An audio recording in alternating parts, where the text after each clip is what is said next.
King of the Hill is one of my favourite ever shows.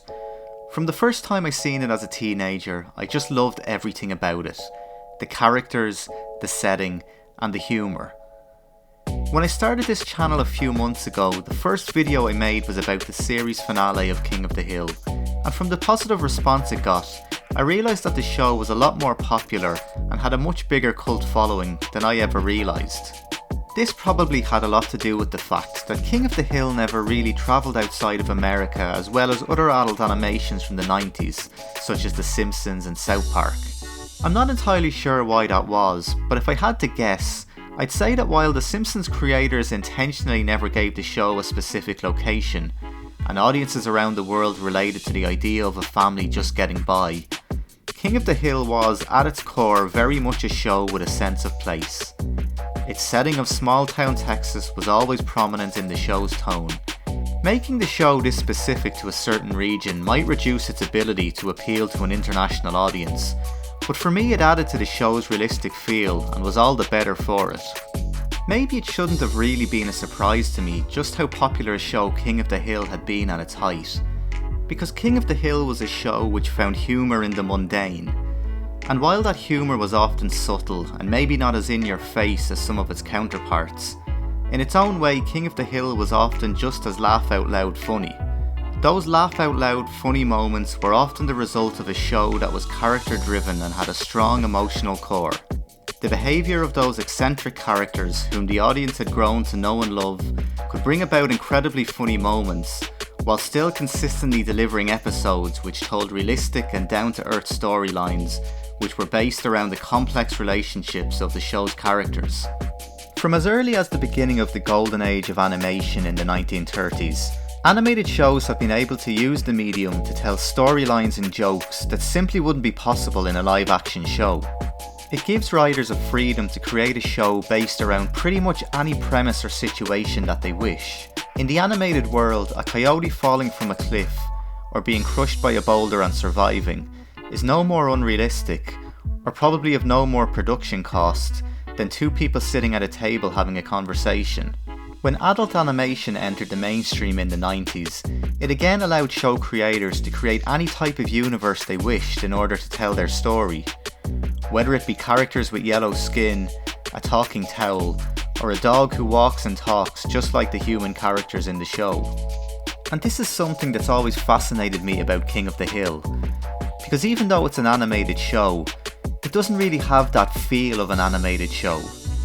In fact, you could argue that although King of the Hill is animated, it could possibly just as easily have been made as a live action show. To begin, the animation itself feels a lot less cartoony compared to the majority of animated shows of the time. There's a fascinating list available online of do's and don'ts that the show's animators were given to work off of in order to keep a realistic look to the show. And visually it really sets King of the Hill apart from other animated shows, with techniques that would normally be associated with cinema, such as reverse shots and character close-ups, almost giving the impression of a show that was shot on film as opposed to being animated.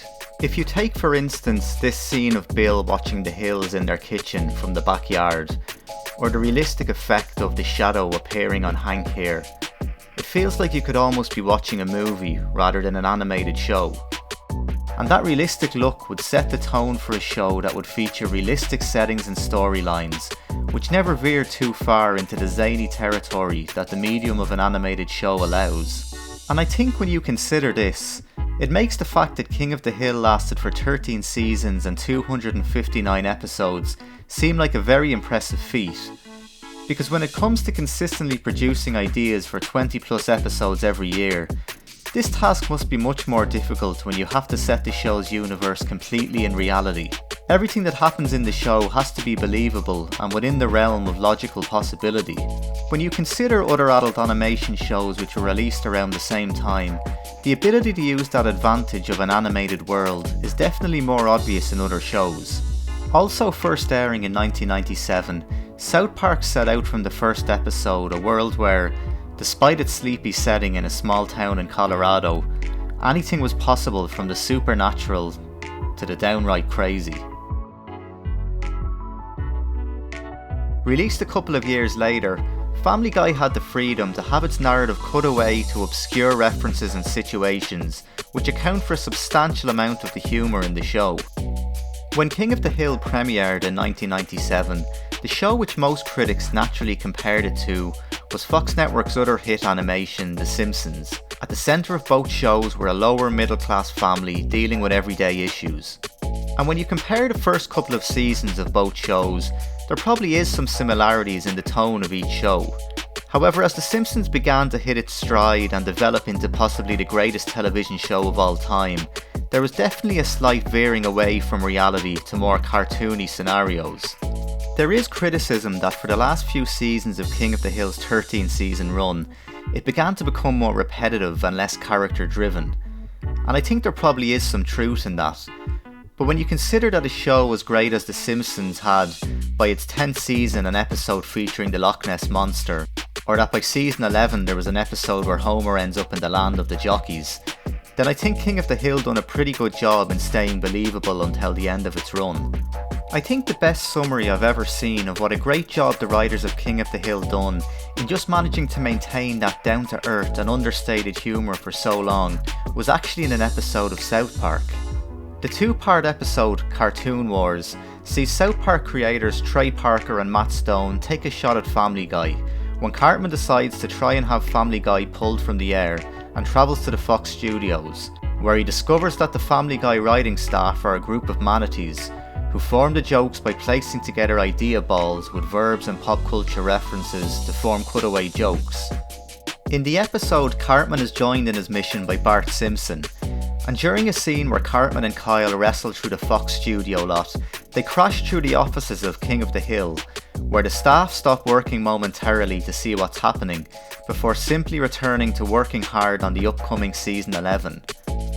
It's a very short scene, only a few seconds long, but it captures in a nutshell how throughout its run King of the Hill was simply a low-key show that went about telling stories that were warm-hearted and relatable to the audience.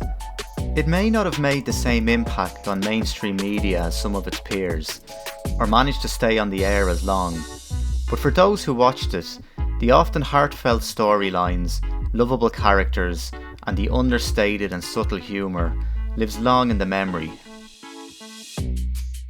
Thank you all so much for watching. If you enjoyed the video, then don't forget to give a thumbs up and to hit that subscribe button. I just want to give a huge thank you to everybody who's subscribed so far. I'm extremely surprised but very happy to have reached the first 1,000 subscribers, and I really appreciate all of your support. And I plan to keep bringing you more content with a new upload every Friday. See you all next time.